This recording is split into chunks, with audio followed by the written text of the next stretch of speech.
नमस्कार। शोमरतुड़ी एनालिसिस में आपका स्वागत है। आज मैं सिर्फ मोदी जी को कोसने आया हूं। उनकी वजह से लोगों को, चाहे वो बालक हो या वृद्ध हो, किस तरह से जो है दुख देखना पड़ रहा है। अभी कल ही की बात है कि एक सांसद, एक बालिका, हालांकि कल पता चला वो बालिका नहीं है, 50 साल की महिला है, लेकिन हम उनको बालिका ही समझते थे।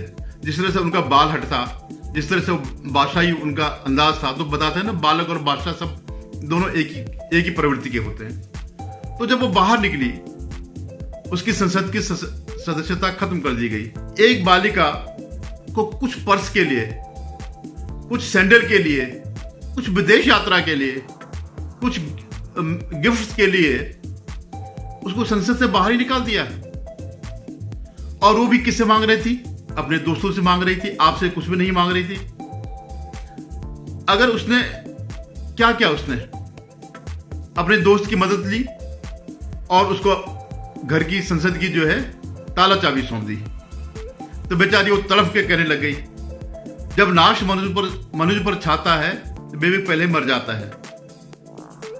अगर उस बेचारे ने ये कविता पहले पढ़ी होती, अब वो तो अंग्रेज दां है, हिंदी जैसे आपने देखा ही होगा अभी किस तरह से हिंदी को लताड़ा गया, तो उस बेचारे ने भी नहीं पढ़ी होगी ये कविता।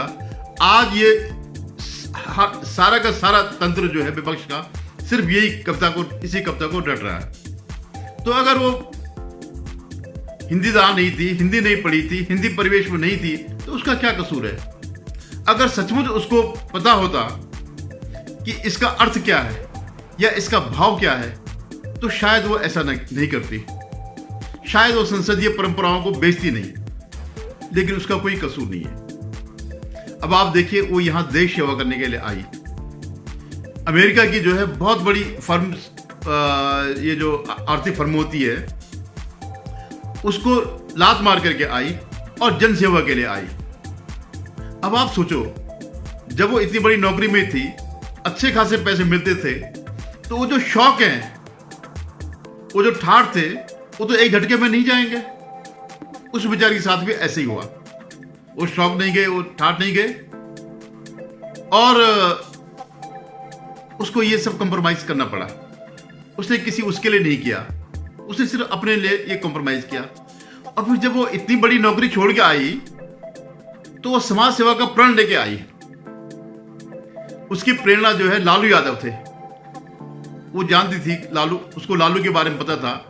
एक बहुत ही गरीब परिवार से, बहुत ही ग्रामीण परिवेश से, चपरासी के क्वार्टर्स में रहते थे, और वो इतनी महान ऊंचाइयों पर पहुंचे कि उनको कई साल की सजा हो गई, लेकिन फिर भी वो आज बैडमिंटन खेल रहे हैं, वे आज स्विमिंग पूल में खेल रहे हैं, कबड्डी कर रहे हैं, और मोदी जी को चैलेंज दे रहे हैं कि मैं तुम्हें हराऊंगा।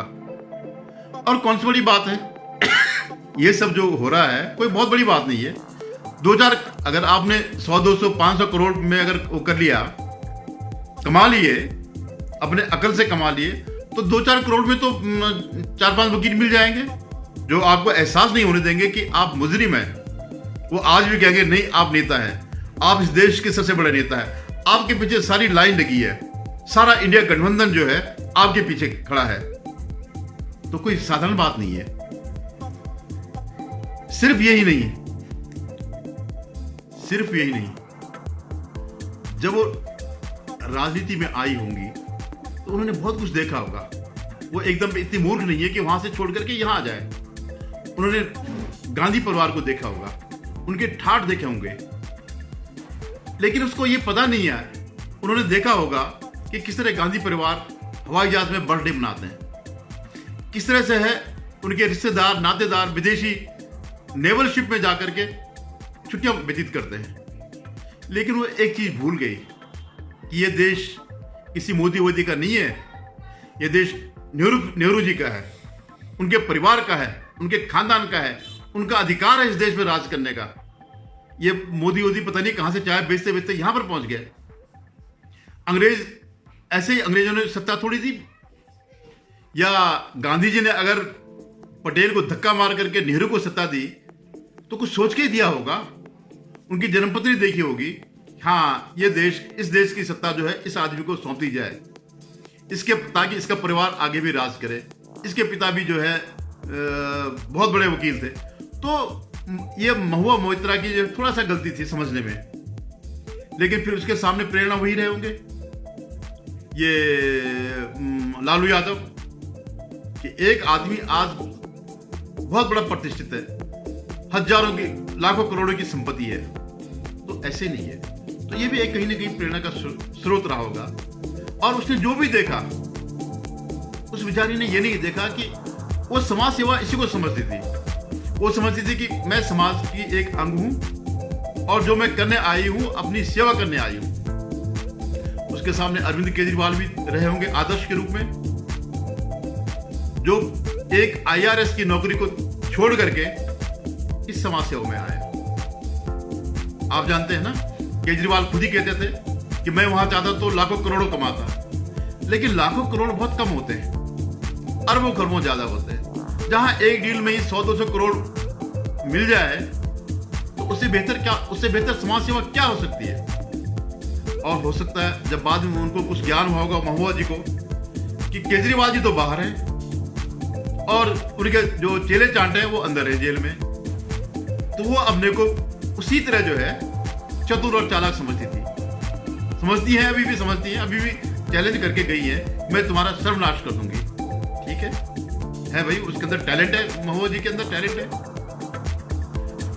फिर जब उसने इस समाज सेवा में जिनपिंग से पैसे लेते हुए अडानी के खिलाफ माहौल बनाने का वो देखा होगा, एक संगठित प्रयास देखा होगा, तो उसको भी लगा होगा कि यार ये तो मेरे पास तो सोने की खदान लग गई, मेरे हाथ में तो सोने की खदान लग गई। मैं अडानी के खिलाफ अगर जिनपिंग दे सकता है तो हिरनंदानी भी दे सकता है।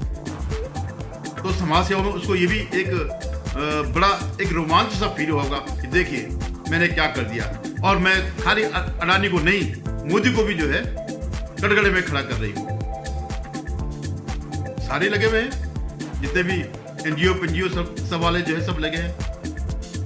फिर वो जो जिस नए घर में गई, वहां जब उसने देखा ममता जी के अड़ोसी पड़ोसी देखे, अपने उनके मंत्रिमंडल के लोग देखे, पार्थ चटर्जी को देखा होगा, अरिंदम मंडल को देखा होगा, तो वो तो वहां पर जो बैंकिंग फर्म में जो रही तो केवल कागजों को डील करती। यहाँ तो महुआ जी ने गड्डी की गड्डी ढेर के ढेर जो है नोट देखे, वहां नहीं देखे, वहां तनख्वाह देखी होगी। तो अगर वो ये कह रहे हैं, तो अगर उसने ये किया है तो क्या गलत किया है? सभी कर रहे हैं। अब प्रियंका जी भी वो कर रही थी, वो भी यही गाना गा रही थी, और राघव चड्ढा भी यही कह रहा था संसद में फर्जी काम करके कि जब नाश मरुद पर छाता है विवेक पहले मर जाता है।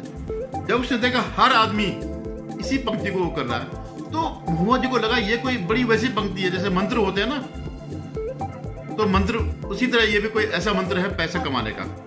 जब आप नवरात्रों में मंत्र उच्चारित करते, कह भी रही थी कि मैं तो दुर्गा की वो हूँ, तो उन्होंने सारे दुर्गा जी के 9 अवतार के मंत्र देखे, ये मंत्र नहीं देखा। ये जो 10वां मंत्र है, ये जो है भारत की राजनीति का मंत्र है, आप भ्रष्टाचार करो और जो पकड़ने वाला है उसको ये बोल दो। अभी आपने देखा होगा धीरज साहू झारखंड के सांसद है, नेचुरली कांग्रेस के ही होंगे ना, किसी और के तो नहीं होंगे। तो कांग्रेस से जो थोड़ा नजदीकें जो राहुल गांधी से बढ़ रही थी, वो इस वजह से भी बढ़ रही है, उनको भी आंतरिक रूप से महुआ को पता होगा। तो आप धीरज साहू के 2 दिन से जो है पूरी अलमारियां भरी पड़ी नोटों की आ रही। हम तो जब 200-300 करोड़ की बात है, मैं जब बैंक में था तो करेंसी चेस्ट ब्रांच में था, तो जब करेंसी आती थी उनके साथ बड़े बड़े गार्ड, पूरी गार्ड आती थी। फिर हम लोग इसको जो है अंदर उनको वो करते थे। तो मिसेज कहती कि यार जो है ये तो बड़े खतरे वाली नौकरी है, ये है वो है करके। वहाँ तो अलमारी में पड़ा हुआ है जितना हमारा करेंसी आती थी अपने साहू जी की। अब वो भी क्या करे भाई, वो साहू है, अब फिर कांग्रेस के हैं। और मजेदार बात क्या है, वो लोकसभा के सांसद नहीं है, राज्यसभा बड़े सदन के चुन चुन करके जो साहित्यकारों को, कलाकारों को भेजा जाता है जो अपने क्षेत्र में विशिष्ट रहे हो, तो शायद मुझे पूरा विश्वास है कि कांग्रेस ने उनकी कला को पहचाना होगा। और जो राहुल गांधी जो हर महीने विदेश यात्रा करते होंगे, तो सांसदिक उसमें तो नहीं करते होंगे। नेशनल हेराल्ड अगर हड़प दिया है तो मैं इसे हड़प नहीं मानता हूँ। भाई ये आज़ादी दी नेहरू ने, नेहरू के टाइम का नेशनल हेराल्ड उनके बच्चों का ये होगा, उनके परिवार का ही होगा, और किसका होगा? पता नहीं कैसे कैसे कानून है। ये सारे कानून बदले जाने चाहिए। जो कहीं पर भी अगर नेहरू परिवार के खिलाफ कुछ होता है तो ये बदलना चाहिए। तो ऐसे जो है संजय राउत है, अनिल देशमुख है, ये भी सब जो भी उसके बाद पकड़ा जाता है मोदी जी को कोसता है, और कोसना जरूरी है। अरे यार, कोई राजनीति कोई कर रहा है, ऐसे में तो कोई राजनीति नहीं करेगा। समाज सेवा कौन करेगा? अगर ऐसे पकड़े जाएंगे तो कोई भी नहीं करेगा। मोदी जी, हाथ जोड़ के रिक्वेस्ट है, जैसा देश चल रहा था चलने दे, आप पे कोई फर्क नहीं पड़ता, आपके बाल बच्चे नहीं है, लेकिन जिन्होंने अच्छी अच्छी जिंदगी देखी है वो आगे कैसे देखेंगे? तो मेरी एक सलाह मान लीजिएगा, और इसे महुआ मोहित्रा की तरफ से इसको मान लीजिएगा। धन्यवाद। अगर आपको मेरा वीडियो पसंद आए तो इसे लाइक करेगा, शेयर कीजिएगा, सब्सक्राइब करेगा।